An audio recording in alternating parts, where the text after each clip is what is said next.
আর এলো গা জ্বালা পোড়া করা গরম। আর এই গরমের দিনে এই সবজি, যাকে বাংলায় আমরা বলি শুক্তো, দুপুরবেলায় ভাতের সঙ্গে মুখের স্বাদ ফিরিয়ে আনে আমাদের বাঙালির শুক্তো। আমি দেখুন শুক্তোতে যা যা লাগে সব ভেজে রেখেছি।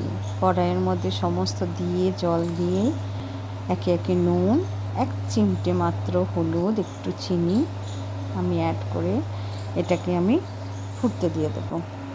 এখন কিছুক্ষণ এটা ফুটুক, সেদ্ধ হবে ধীরে ধীরে।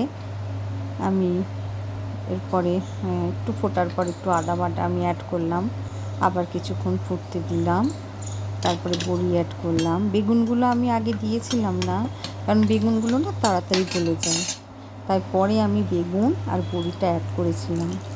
এবার আমি শুক্তোটা দেখুন অনেকটা শুকিয়ে শুকিয়ে এসছে। এবার আমি একটু দুধ দিয়ে দিলাম।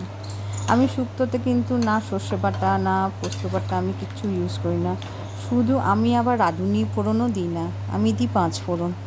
এই শুক্তোটা এত ভালো লাগে খেতে দুপুরবেলায় গরমের সময়, আপনারা